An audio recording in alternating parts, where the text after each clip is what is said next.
بسم اللہ الرحمن الرحیم۔ السلام علیکم۔ ایک لمبی عمر پانے والا جن کی حضور صلی اللہ علیہ وآلہ وسلم سے ملاقات۔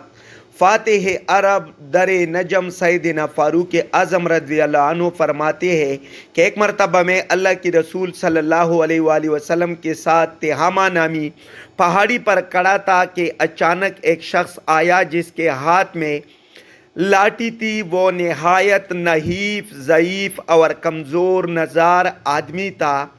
اس نے رسول دو عالم صلی اللہ علیہ وآلہ وسلم کے پاس آ کر سلام کیا تو آپ صلی اللہ علیہ وآلہ وسلم نے جواب دینے کے بعد ارشاد فرمایا، تیری آواز اور تیرے انداز سے معلوم ہوتا ہے کہ تو کوئی جن ہے۔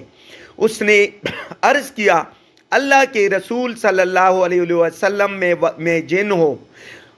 رسول اللہ صلی اللہ علیہ وآلہ وسلم نے ارشاد فرمایا، تیرے نام کیا ہے؟ اس نے جواب دیا، میرا نام حامہ ہے۔ رسول اللہ صلی اللہ علیہ وآلہ وسلم نے فرمایا، تیرے باپ کا نام کیا ہے؟ اس نے کہا، میرے باپ کا نام رحیم تھا۔ رسول اللہ صلی اللہ علیہ وآلہ وسلم نے فرمایا، تیرے دادا کا نام کیا ہے؟ اس نے کہا، لاقیس۔ آپ صلی اللہ علیہ وآلہ وسلم نے فرمایا، تیرے پردادا کا نام کیا ہے؟ اس نے کہا، ابلیس یعنی شیطان۔ آپ صلی اللہ علیہ وآلہ وسلم نے فرمایا، تیری عمر کتنی ہے؟ اس نے کہا، جس وقت آدم علیہ السلام کے دو بیٹے حابیل و قابیل لڑے تھے اس وقت میں بچہ تھا، پہاڑوں پر دوڑتا تھا اور لوگوں کے دلوں میں وسواس ڈالتا تھا۔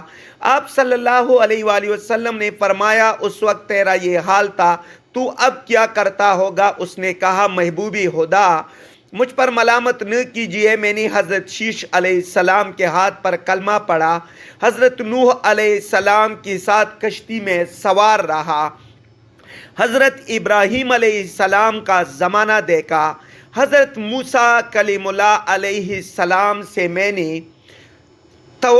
تورات سیکھی، حضرت داؤد علیہ السلام سے آسمانی کتاب زبور کی سبق پڑھی اور حضرت عیسیٰ علیہ السلام کی زیارت کی۔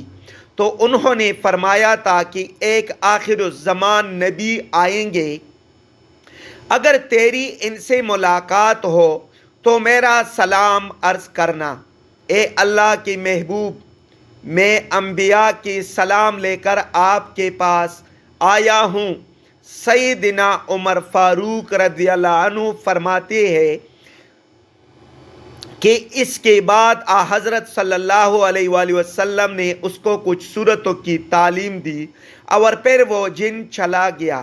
سیدنا فاروق اعظم رضی اللہ عنہ نبی کریم صلی اللہ علیہ وآلہ وسلم کی وصال کے بعد فرمایا کرتے تھے کہ اللہ کی نبی صلی اللہ علیہ وآلہ وسلم تو ہماری آنکھوں سے اجل ہو گئی، یعنی اللہ تعالیٰ کو پیارے ہو گئی، مگر اس جن کا پتہ نہیں کہ وہ زندہ ہے یا مر گیا۔